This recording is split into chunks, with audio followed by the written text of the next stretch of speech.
Guys আমরা চলে এসেছি কিন্তু গোলকোন্ডা ফোর্টে। ফোর্ট অর্থাৎ দুর্গ।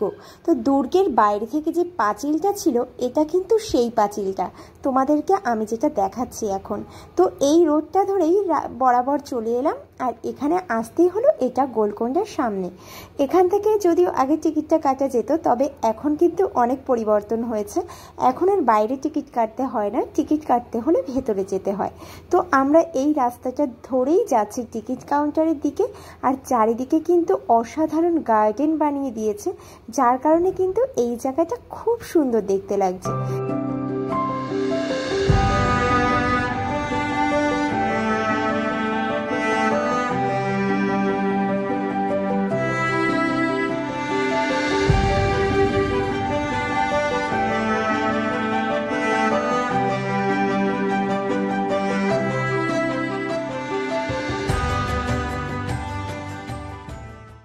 আমাদের টিকিট কাটা হয়ে গেছে, এবার আমরা কিন্তু চলে এলাম একেবারে ভেতরে। আর ভেতরে ঢুকতেই কিন্তু এত সুন্দর একটা পাঁচিল রয়েছে, যেটা কিন্তু এই দুর্গটাকে ঘিরে রেখেছে। আর এই যে এই বড় গেটটা, যেটার দরজাটা কিন্তু লোহা দিয়ে তৈরি এবং মস্ত বড় একটা দরজা। তো এটা থেকেই আমাদের চলে যেতে হবে ভেতরের দিকে। তো চলো এদিকটা কভার করে এবার ভেতরের দিকে যাওয়া যাক। আর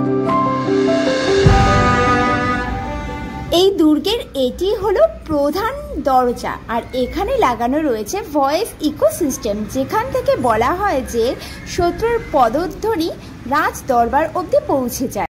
গোলকোন্ডা ফোর্ট এটি কিন্তু স্থাপত্য সৌন্দর্য এবং ঐতিহাসিক গুরুত্বের জন্য একটি দর্শনীয় স্থান, যেটি কিন্তু এখন নানা দেশ বিদেশ থেকে মানুষ আসে এবং এটি এখন হয়ে উঠেছে পর্যটন কেন্দ্র, যেখানে আসলে আপনি কিন্তু অনেক ঐতিহাসিক স্থাপত্য দেখতে পাবেন।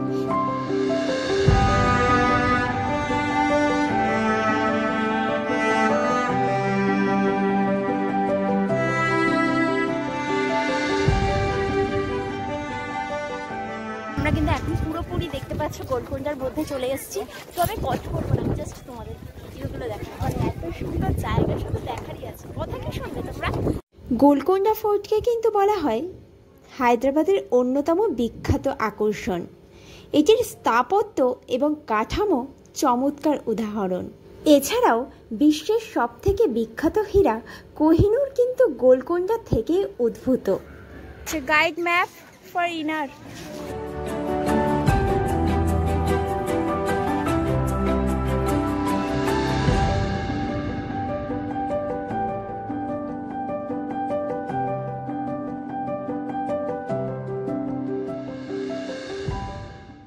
এই সিঁড়ি এখান থেকে স্টার্ট উপরে যাওয়ার।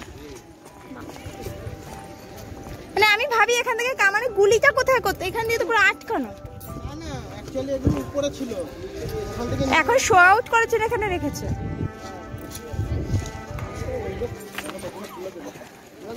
এই কেল্লাটিকে কেন্দ্র করেই এই জায়গাটির নাম হয়ে উঠেছে গোলকোন্ডা। বলা হয় একটি গোটা পাথরকে কেটেই এই কেল্লাটির উৎপত্তি বা নির্মাণ করা হয়েছিল।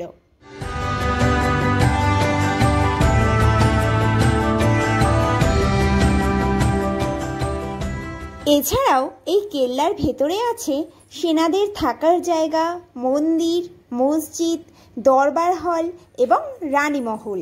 কষ্ট হচ্ছে? কি হচ্ছে? বুকের মধ্যে ধুমধুম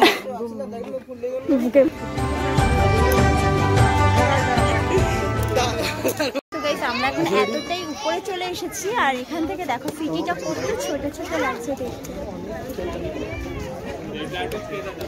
এখানে এতটুকু এসে সবাই হাঁপিয়ে যাচ্ছে, মানে প্রায় 4 ফ্লোর অব্দি আমরা চলে এসেছি, আর 4-5 ফ্লোর সেরকম। আর সিঁড়িগুলো এতটাই বড় বড় যার জন্য বোঝা যাচ্ছে না।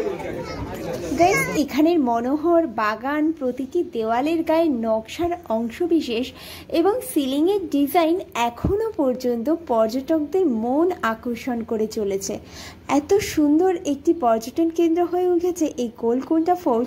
আমরা কিন্তু আবার এক্সিট হয়ে গেছি। আমরা কিন্তু পুরো উপর অব্দি যাইনি, আমরা আবার নিচে চলে এসেছি, কারণ এত রোদের তাপ আমরা উপর অব্দি যেতেই পারলাম না। তো বেরিয়ে গেছি আমরা, দেখতে পাচ্ছ। সো গাইস, এত সুন্দর একটি ঐতিহাসিক জায়গার বর্ণনা তোমাদের সঙ্গে শেয়ার করতে পেরে আমার কিন্তু খুব ভালো লেগেছে। জানি না কতটা তোমাদের কাছে হেল্পফুল হবে, বাট আমি যতটা পেরেছি চেষ্টা করেছি, অনেক তথ্য পড়ে তারপরে তোমাদের সঙ্গে শেয়ার করার চেষ্টা করেছি। তো ভিডিওটি তোমাদের কেমন লেগেছে অবশ্যই কমেন্ট করে জানিও। ভালো লাগলে লাইক করে দিও, কারণ লাইক করলে অনুপ্রেরণা পাবো এরকম আরও সুন্দর সুন্দর ভিডিও তোমাদের সঙ্গে শেয়ার করার জন্য।